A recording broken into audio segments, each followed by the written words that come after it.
स्वागत है दोस्तों आपके अपने चैनल ऑनेस्टरी क्लास पर। मैं आज आप लोगों को गुप्त वंशावली जो आप देख रहे हैं उसके बारे में डिटेल बताने वाला हूं। तो आप जो भी एग्जाम की तैयारी कर रहे हैं उसके लिए ये वीडियो बहुत ही इंपॉर्टेंट होने वाला है। लास्ट में आप लोगों को ऑब्जेक्टिव भी बताएंगे जिसको आप लोगों ने पढ़ा होगा तो आप लोगों को पता चल जाएगा कि आखिर इसका आंसर क्या होगा और कैसे कैसे हम लोगों को बुक पढ़ना है, रीडिंग करना है, कैसे उसमें से निचोड़ निकालना है, इसके बारे में हम लोग एनालिसिस करेंगे। तो चलिए स्टार्ट करते हैं। तो आज का हमारा जो पहला पॉइंट है वह है समुद्रगुप्त 335 से 375 ईस्वी तक। ठीक है ना। इसको ध्यान में कैसे रखना है कि समुद्रगुप्त गुप्त वंश का सबसे प्रभावशाली शासक था। गुप्त वंश का संस्थापक कौन है? श्रीगुप्त। परंतु जो प्रभावशाली शासक थे वो थे समुद्रगुप्त। ठीक है ना, गुप्त वंश में। अगला अगर इसके बारे में देखा जाए तो राजकवि हरिसेन द्वारा लिखित एक प्रशस्ति से जानकारी मिलती है। ठीक है ना, इसे प्रयाग प्रशस्ति भी कहते हैं। इसको याद रखना है कि प्रयाग प्रशस्ति में किसका जो है लेख जानकारी मिलता है तो समुद्रगुप्त की। ठीक है ना। इसके अतिरिक्त समुद्रगुप्त के बारे में एरन अभिलेख जो है से जुड़ा हुआ है, यानी कि अगर एरन अभिलेख से जुड़े हुए व्यक्ति इनमें से कौन है ऐसे करके अगर सवाल पूछा जाए तो आप लोग क्या मारेंगे? समुद्रगुप्त। ठीक है ना। इसको इस तरह से देखेंगे तो आपको अच्छे से याद होगा। ठीक है ना। और भी विभिन्न प्रकार के सिक्कों आदि भी जानकारी मिलती है, मतलब और जो है विभिन्न प्रकार के सिक्कों आदि से भी इनकी जानकारी मिलती है। अगला जो पॉइंट है, अगर आपको ईस्वी इनको देखना है तो आप यहाँ से देख सकते हैं कि श्रीगुप्त 240 से 280 ईस्वी तक और घटोत्कच जो है 280 से 319 ईस्वी। इस तरह से आप पूरे को देख सकते हैं। तो अगला हम लोग सिर्फ पॉइंट पे चले तो अगला हम लोगों का पॉइंट बनता है चंद्रगुप्त द्वितीय। तो चलिए चंद्रगुप्त द्वितीय के बारे में जानते हैं। तो समुद्रगुप्त के बाद रामगुप्त को हटाकर इसका योग्य पुत्र चंद्रगुप्त द्वितीय शासक बना। ठीक है ना।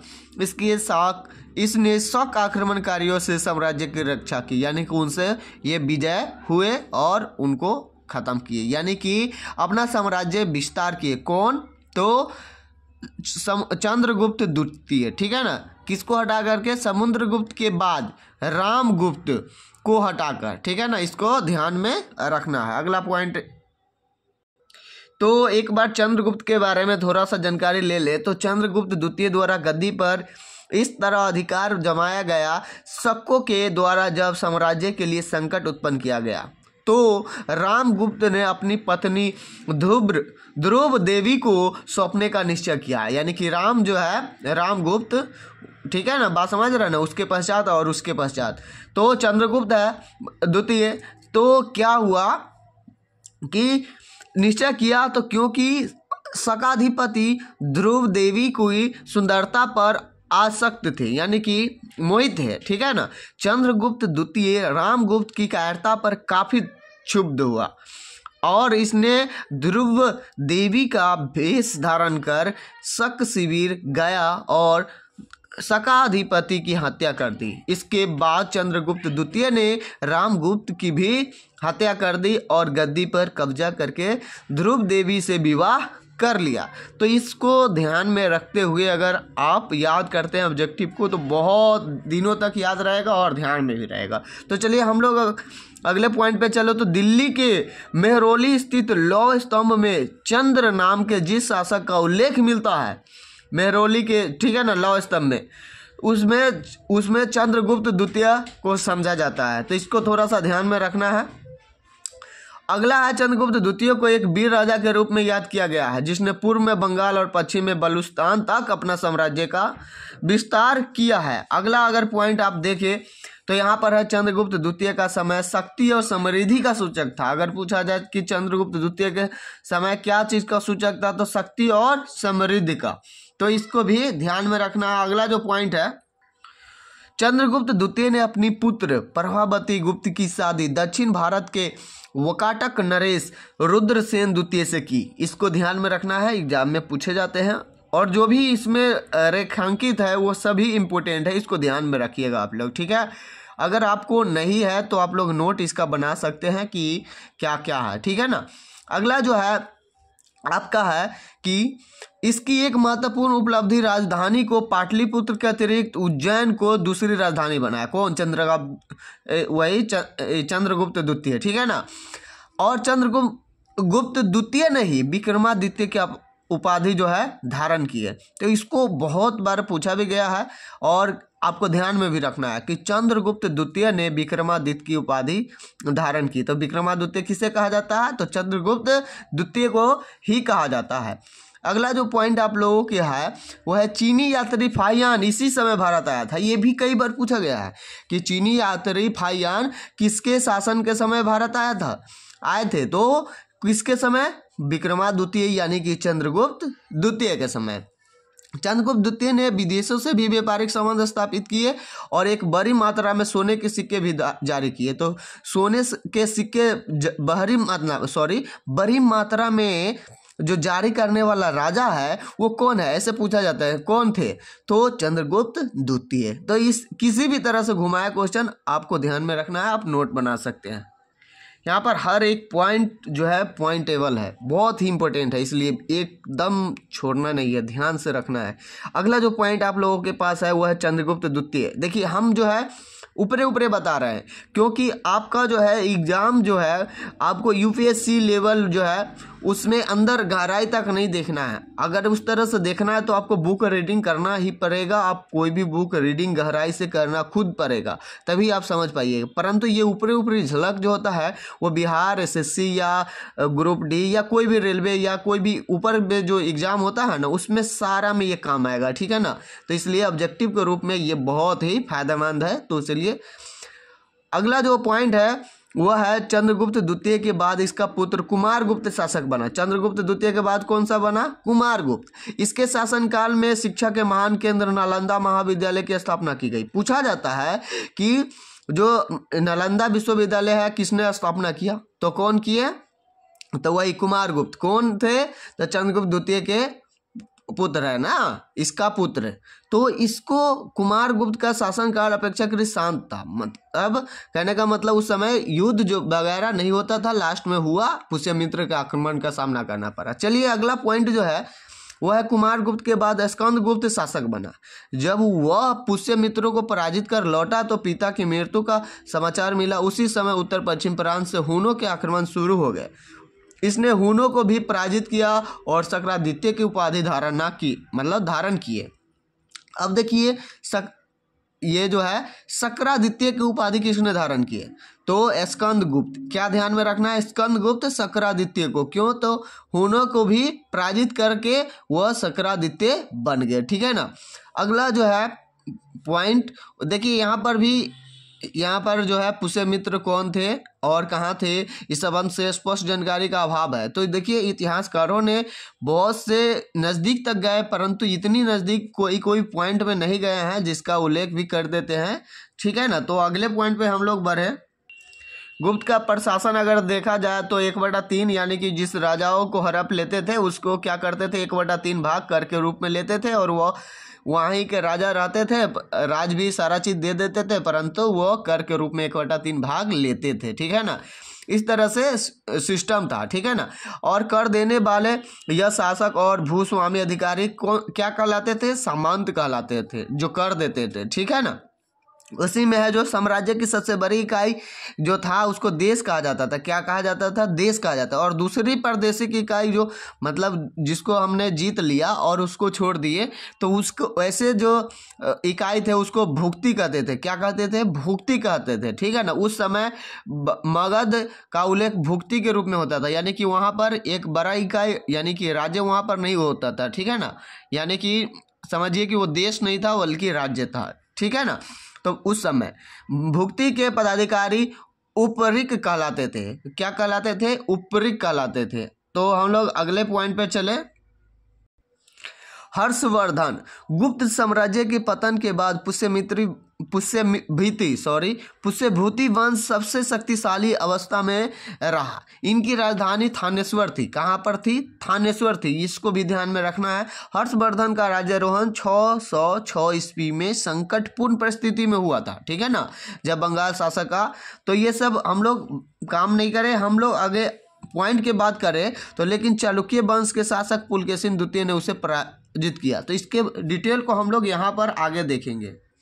इसके बारे में थोड़ा सा और जानकारी ले ले तो इसे कनौज में 5वीं बौद्ध जो है संगीतकी का आयोजन किया, ठीक है ना, 643 ईस्वी में, ठीक है ना। लगभग 20 राजाओं सहित हजारों तीर्थयात्री एवं विद्वान शामिल हुए। ह्वेनसांग इस सभा का मुख्य अतिथि थे। क्या थे?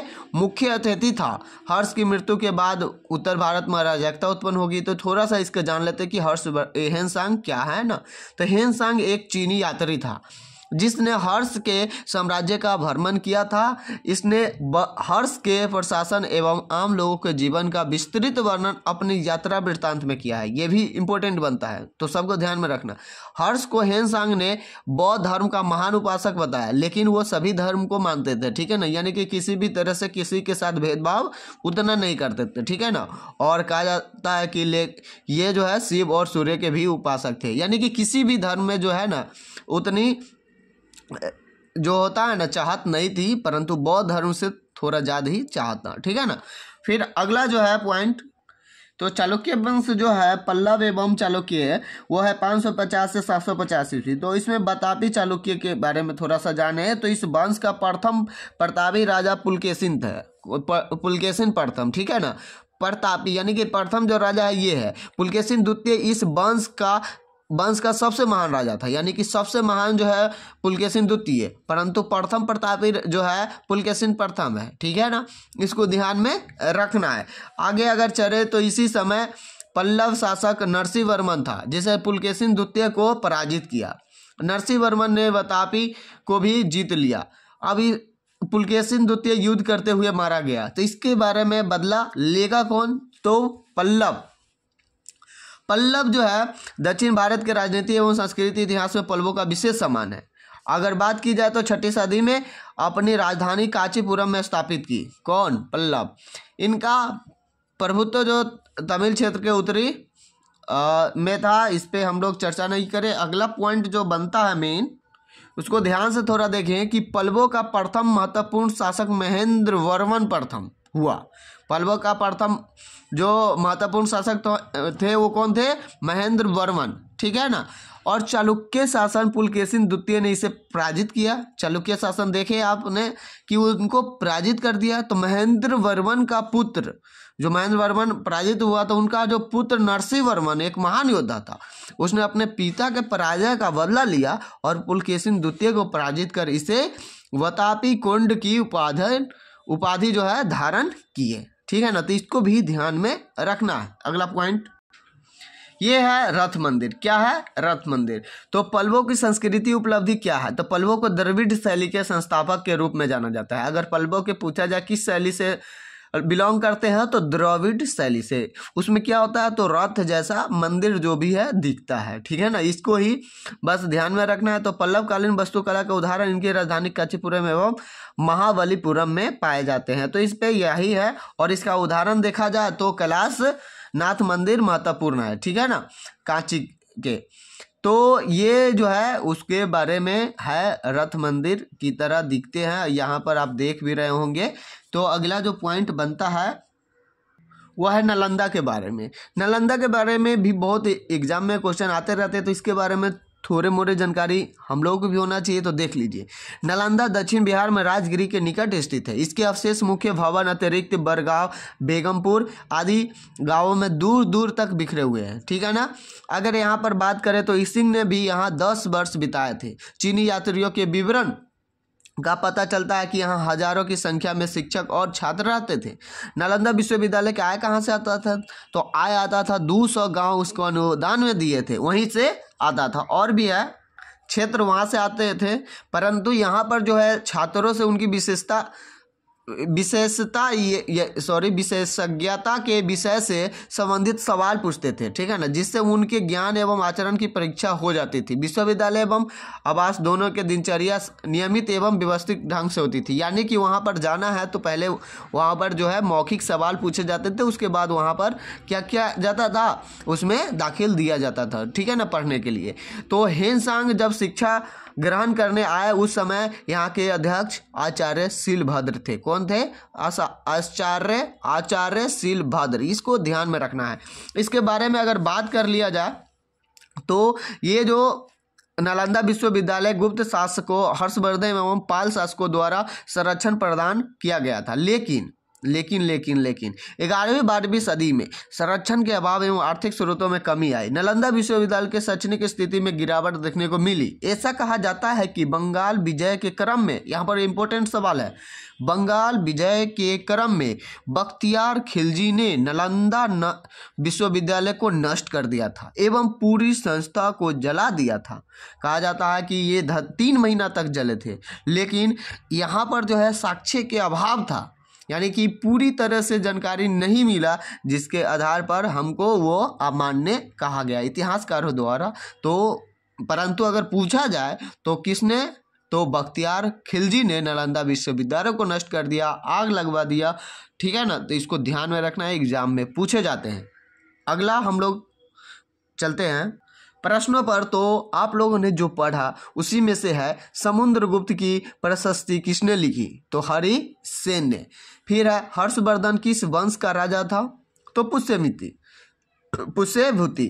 अगला जो है मेहरौली के लौह स्तंभ से किस राजा के बारे में जानकारी मिलती है, तो चंद्रगुप्त द्वितीय। आप लोगों ने सब पढ़ा है, देखेंगे आप पीछे करके भी देख सकते हैं, आप लोगों ने पढ़ा है और सारे के सारे पॉइंट इंपॉर्टेंट थे जो आपको हमने बताए, और उसी आधार पर यहाँ पर बुक में भी क्वेश्चन है, आप इसको भी देखिए और आप अपने एग्जाम की तैयारी के लिए विशेष क्वेश्चन पर ध्यान दें। नहीं तो पढ़ने के लिए बहुत चीज़ है, आप कितना पढ़ेंगे, इसलिए जो इम्पोर्टेंट लग रहा है इसके लिए प्रीवियस ईयर क्वेश्चन देखना पड़ता है, जिससे आपको पता चलेगा कि इस एग्ज़ाम में कैसा लेवल का पूछा जाता है। तो चलिए हम लोग जो है थोड़ा सा आप लोगों को कुछ दिए हैं, तो अगर ये वीडियो आप लोगों के लिए अच्छा लगा तो आप लोग इसको लाइक कर दीजिए और चैनल पर नए तो सब्सक्राइब कर लीजिए। और इसी तरह का वीडियो या सेट चाहिए या किसी भी तरह के कोई भी क्वेश्चन चाहिए तो आप लोग कमेंट कर सकते हैं। फिर मिलेंगे आप लोगों से नेक्स्ट वीडियो में, तब तक आप लोग अच्छे से पढ़ाई कीजिए। Thank you for watching.